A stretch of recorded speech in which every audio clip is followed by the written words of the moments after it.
Hello, it gives me great pleasure to read this beautiful book, The Truck Cat.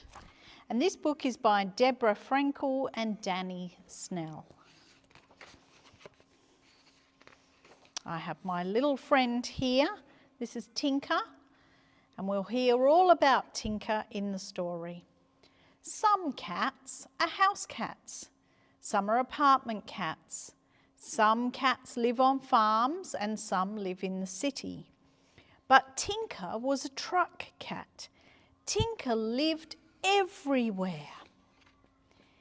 He lived in a brick motel with beetles in the bathtub, in rest stop huts with rats in the rafters, in depots dancing with dragonflies, but mostly home was the cabin of Jacaub's B-double tri-axle truck. Here it is.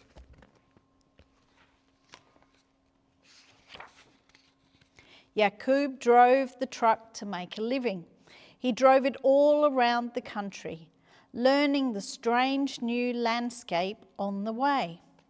Tinka sat on the passenger seat, keeping an eye out for interlopers.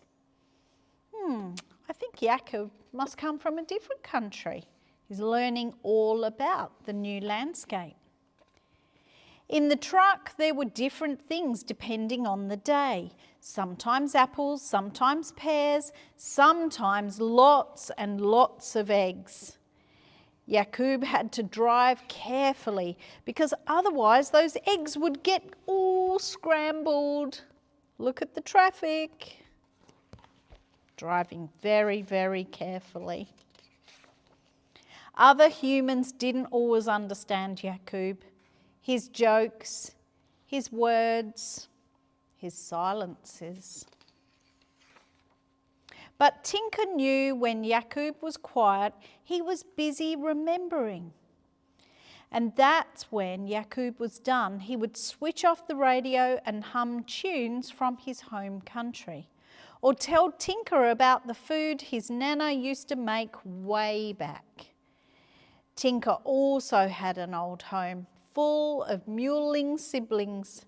There was a mama cat way back and a warm basket, so Tinka and Jacaub remembered their memories together. I bet you can remember all your memories of when you were little. Then at night, when the truck stopped to rest under the Milky Way, Tinka sat on Jacaub's lap and purred into the sky. Do you look at all the stars in the sky when you're outside in the desert or when you're camping? But one morning, someone else arrived, a little white flutter, asking Tinka to play tag. He did his best, he leapt, he lunged. But butterflies are tricky for even the daintiest of truck cats. Here, there, over, under. Here, there, over, under. Beep! Under. Oh no, Tinka. Wheels whooshed and flashed, but Tinka laid very, very still, until cool hands lifted him from the road and gently held him and carried him to the car. The hands belonged to Mari. At Mari's bakery, there was yogurt, which Tinka didn't like, and a fish head, which he did like. So Mari gave him another the next day and the next. But Tinka worried about Jacaub, alone in the truck with just the eggs to talk to. He worried about Jacaub all summer long. Look, there he is, worrying, wondering.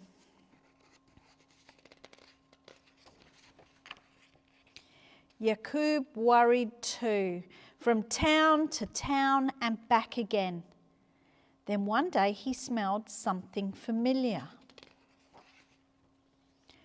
The warm spices of home leading him to a bakery window where someone familiar purred against the glass. Jacaub ordered everything on Mari's menu to celebrate. He just said it was like Nana's cooking, maybe even better, because it came with company. Oh.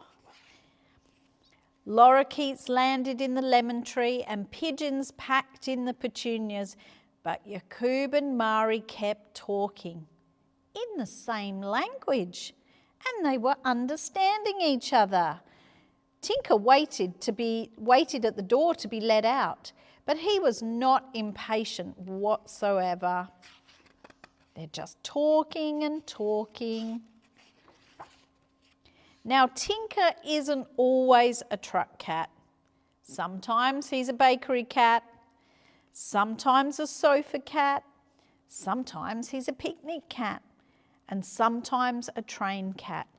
But wherever he goes, Tinka is certain of one thing: home is everywhere. And here we can see they're now a family. Jacaub, Mari, Tinka, and a little baby. I hope you enjoyed this story. I know we did, didn't we?